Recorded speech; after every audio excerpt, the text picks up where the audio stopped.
Design investigation. So where do I want to start from here? Which angle shall I take my investigation?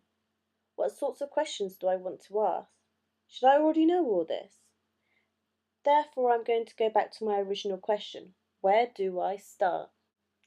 The obvious start is straight on the computer, Googling different design agencies, sending out my CVs to various editorial magazines and agencies, etc., doing the usual job hunt protocol.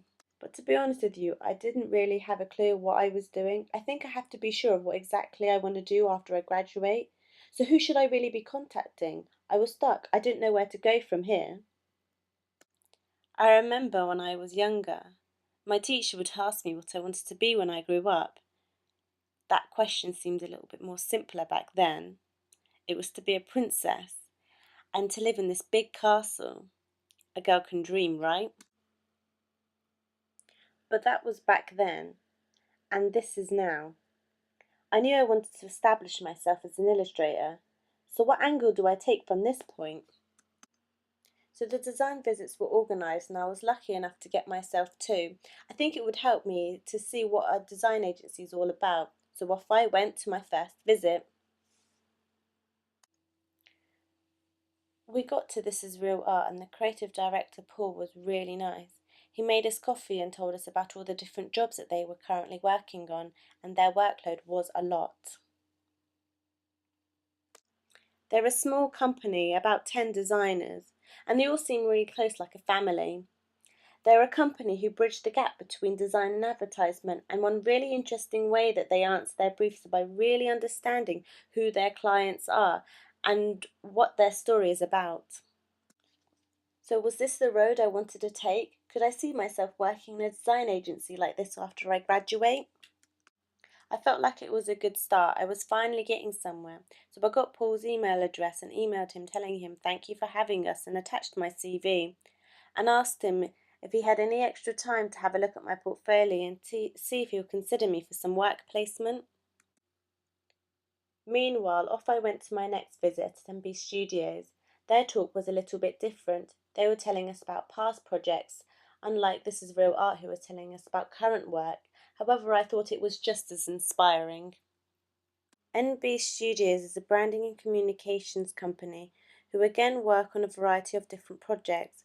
Like This Is Real Art, they're quite of a small company, which I personally think is a bonus, as more designers' opinions and voices can be heard.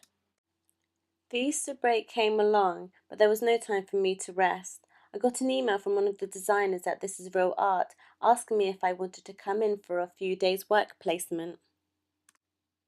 It was all very exciting. After the hassle of trying to get work experience for the past 2 weeks, I was so happy that I finally got an offer. My work placement was only for 3 days. I was asked to help the moving image designer Megan with her current project. I was mostly cutting and sticking and colouring in, and even at some points hand modelling. I was so grateful for the experience, I really didn't mind. It gave me a chance to talk to the other designers and get a clearer insight about the company and what it was really about. One thing I have to admit I didn't like about my work placement was the amount of hours the designers were spending in the studio. I really can't see myself working Monday to Friday a 10-hour day in front of a computer. I'm more of an outdoorsy person. I don't mind the studio, but only for a few hours a day. I see myself travelling the world, working with different types of people at different types of jobs. After my work placement was over, I was questioning myself all over again. I was asking myself, is the design company where I want to go? I wasn't liking the designer's long hours and the variety of different projects. After all, I want to establish myself as an illustrator and nothing more. So what's my next step? I was thinking of looking into freelance illustrations, so I need to start talking and asking questions to some freelance designers. See how they got started and who the right people to contact, and if they enjoy it and would recommend it. Luckily, I have a whole summer to figure out what I want to do after I graduate. But these past 3 weeks was a very good start.